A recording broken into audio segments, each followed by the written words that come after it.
Si les hablo de la Cenicienta, Blancanieves, la Bella Durmiente o del mismísimo Juan sin Miedo, pensarán de inmediato que les estoy citando alguna de las más bellas historias que la factoría Disney se ha encargado de traer hasta nosotros. Pues bien, les puedo garantizar que todas estas historias, en su origen, no eran precisamente cuentos para niños y que incluso hoy en día podrían poner los pelos de punta a más de un aficionado al gore más cruento. Pero como siempre les decimos y para ponerlos mejor en situación contemos cómo empezó todo, esta noche conocerán la verdadera historia de los cuentacuentos más famosos del mundo, conocerán toda la verdad sobre los hermanos Grimm. Jacob Grimm, 1785 a 1863, y su hermano Wilhelm Grimm, 1786 a 1859, pasarán a la historia sin duda como los productores de los más hermosos cuentos infantiles. Sin embargo, y como ya hemos adelantado, su historia fue muy distinta.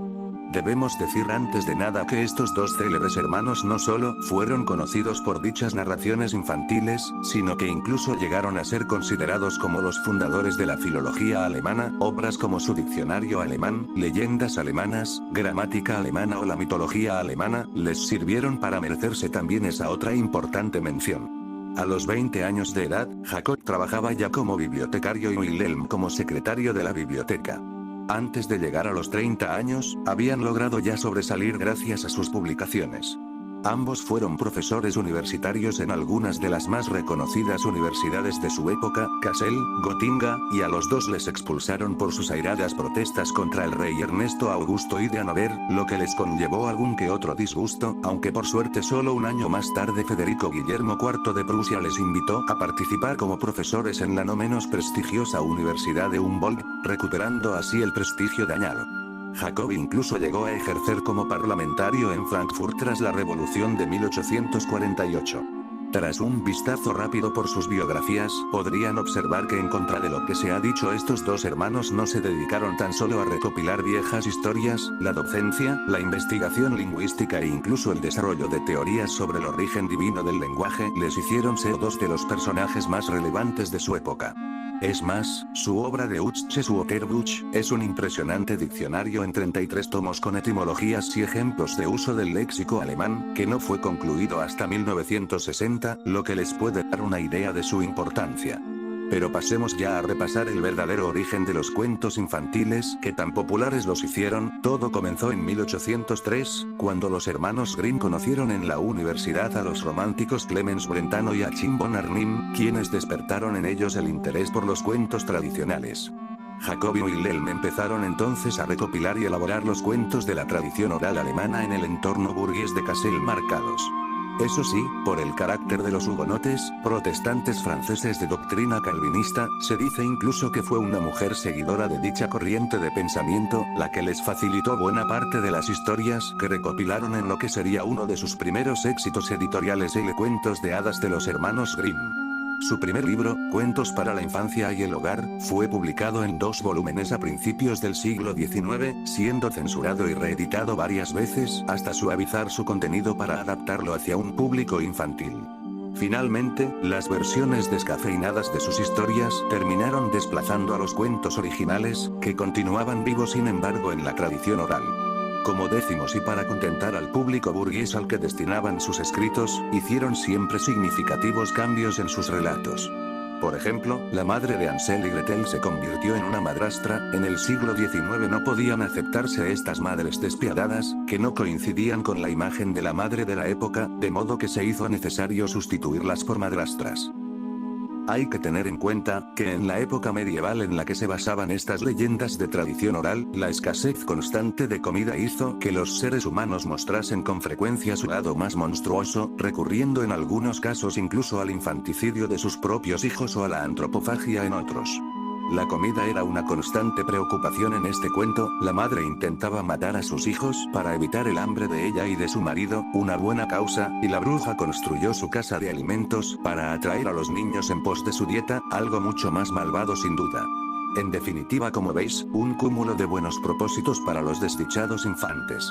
Observamos el mismo matiz sobre la madre también en Blancanieves, donde era la madre, y no la madrastra, la que quería acabar con la vida de la joven y bella hija.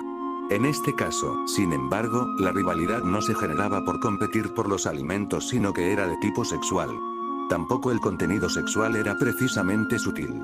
En el cuento de Rapunzel, la joven fue entregada a una bruja por sus propios padres a cambio de alimento, de vuelta a las necesidades de la época.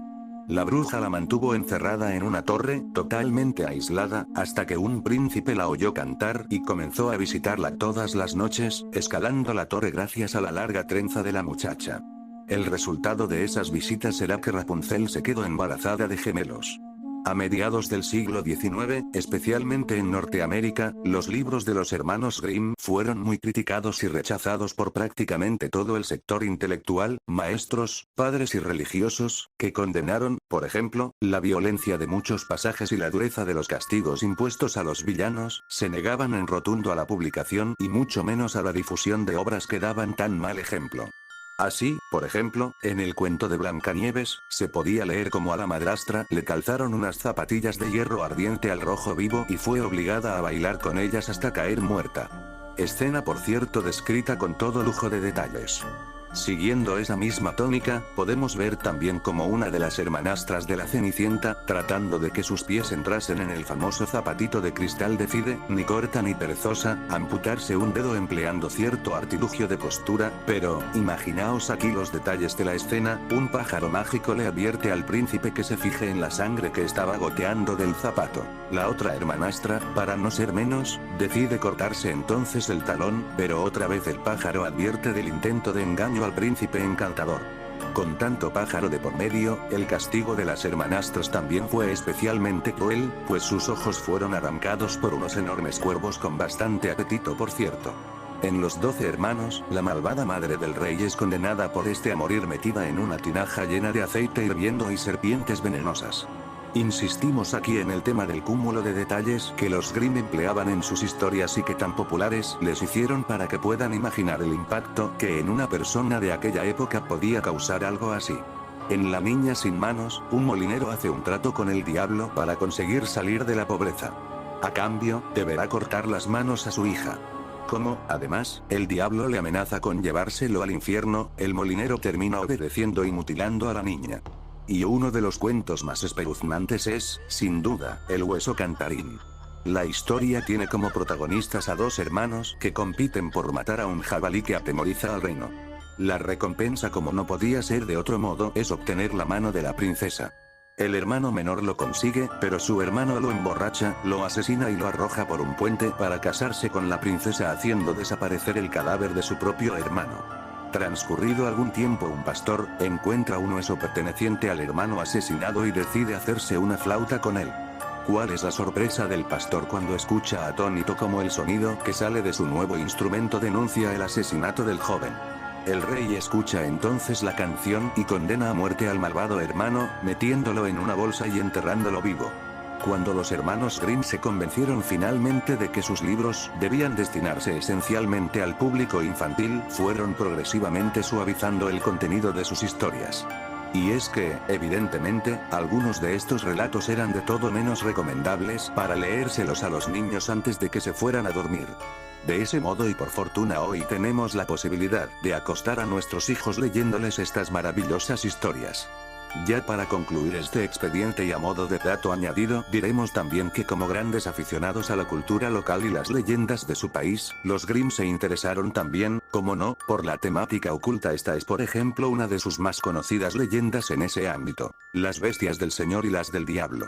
Nuestro Señor ya había creado a todos los animales y había escogido a los lobos para que le hicieran de perros. Solamente había olvidado la cabra.